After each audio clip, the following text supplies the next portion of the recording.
2025-2026 Serie A campaign started with Milan 1, Cremonese 2 at the San Siro.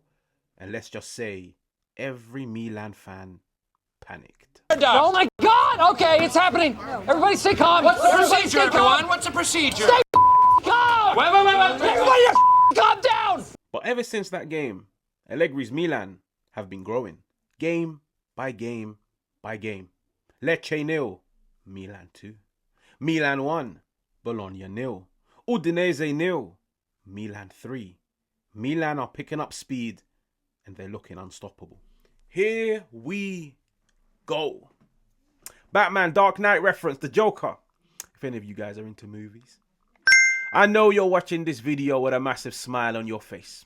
I know you're counting down the minutes to go and watch those Serie A highlights of Udinese 0, Milan 3, but it could have easily been 4. It could have easily been 5.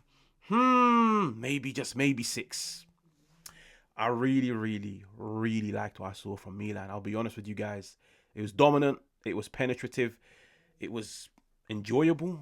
But at the same time, it was against tough opposition away from home. A team that's been very dominant in the Serie A so far. They've got a rich vein of form, full of confidence, and very physical. And let's just say, I left my dad with a massive smile on his face because this was a game that he was truly worried about. I even predicted Milan to draw this game.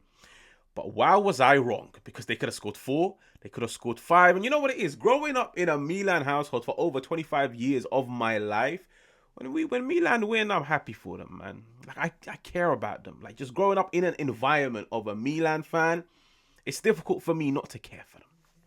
But I really liked what I saw from Milan today.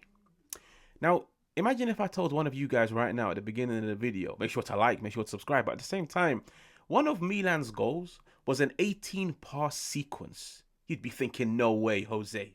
No way, Hermano. What are you talking about? 18-pass sequence at Milan? Forwards, backwards, left, right, progressive pass, attack the space, 3-0 Milan. You wouldn't believe me, tiki-taka. But Milan had a very good performance. Now, let's get into it. First goal, I don't know what it is. Captain America, man. Like, what a performance. And to be fair, what a bunch of good performances. I feel like the last 2 games, he's been coming off the bench. He's been getting the goals. He's been creating opportunities. He's had injuries. He's been in and out of the frame. Today he starts, and boy, oh boy, did he tell Allegri, this is why you should never ever bench me, even if I'm unfit. What a performance. Like a standout performer, man of the match. Nobody even comes close, even though a few players also impressed me a lot today. But when you look at the first goal, the thing I love about Pulisic in every single one of Milan's goals, one, he played a part in every single one of them. But you look at the first one, he receives the ball in the central area as he's nowadays playing in attack, part of a 2-man attack between him and Jimenez.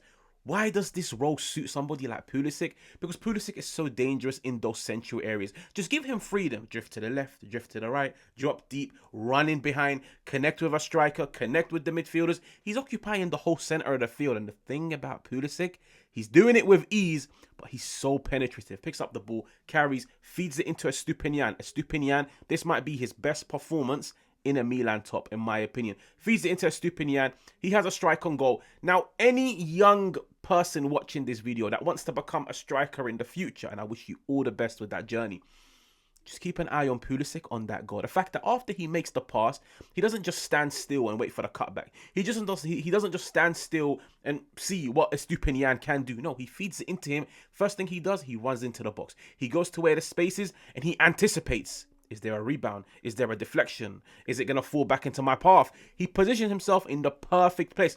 Go back and watch it and just watch. As soon as he passes, he's moving, he's running, he's attacking the space, he's making sure if this ball comes back within the 12-yard box, I'm the first person to put it into the back of the net.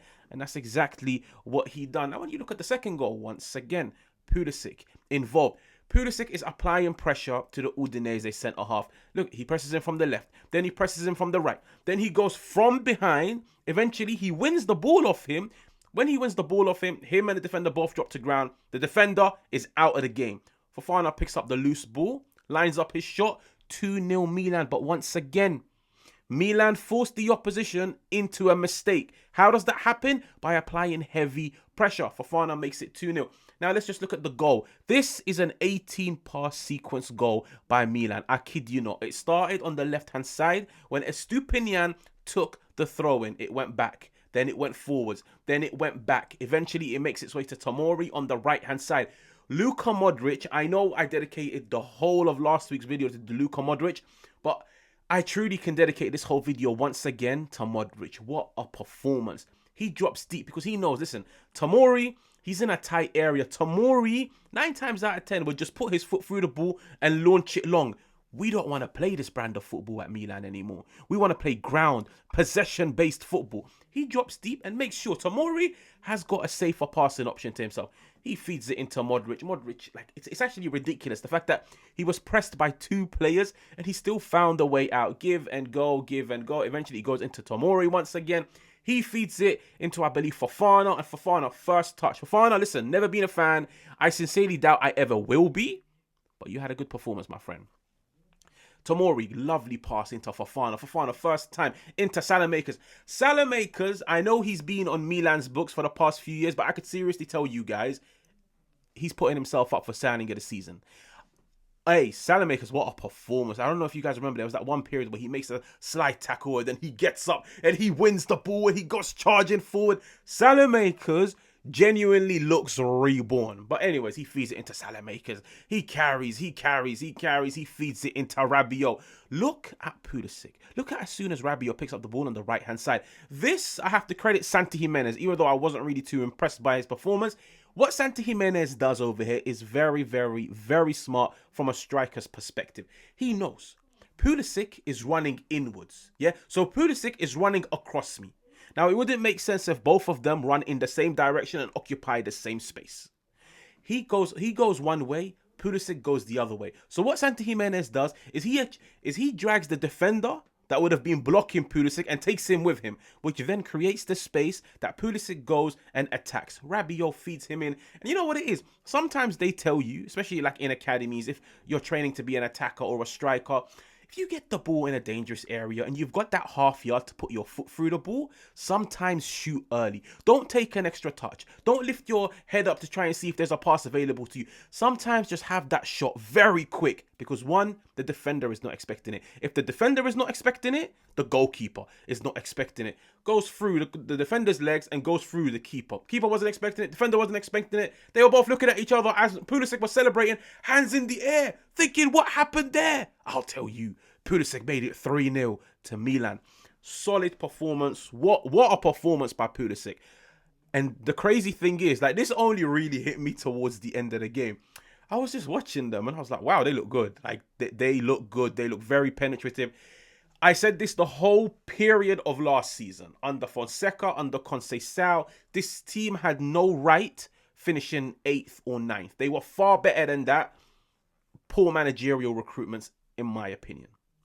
I said it after the game against Cremonese. As much as I was very surprised by Allegri's starting 11 and the way they played the game, I predicted this team to finish 2nd. I predicted this team to compete. And I still stand by my prediction that there will come a period this season where they will benefit on the 1 game a week. 7 days rest in between every single game. Milan, they got firepower. They got goals. But most importantly, they've got a lot of technical players in the final third. And it's crazy because Rafa Leao still hasn't played a single minute of Serie A football. And Kunku hasn't started a single game. Touching very briefly on the players that impressed me, Estupinian, I think he had a very good game. Every single one of you guys know I'm not a fan of any of Milan centre-backs, maybe besides De Vinter, which I like and I would like to see him start. But Gabbia, listen, hats off to you, my brother. I feel like he had a very, very, very good game, especially technically playing out of the back. He made about 8 progressive passes into the final third. He looked comfortable. He looked commanding. Pavlovic, not that impressed. Estupinian, I think he had a very good game offensively. That pass that he made into Santi Jimenez, touching on Santi Jimenez briefly. I just feel like at the moment, everybody wants Santi Jimenez to score. And don't get me wrong, that is a positive because it shows unity within the camp. It shows that players know, I can go for goal, but why not give it to my teammate? Because this goal would boost his confidence. There was a period in the second half where Pulisic was in a dangerous area, and I genuinely thought Pulisic would go on in and goal and have a shot on goal. But he didn't. He was like, let me try cross it into Santi Jimenez. Udinese defender made the interception. They're playing for their teammate because they know what breeds a striker's confidence? Goals. And at the moment, Santi Gimenez can't even buy himself a goal. Play to him. Feed him. Give him that 2-yard tap in. If it's a penalty, let him take it.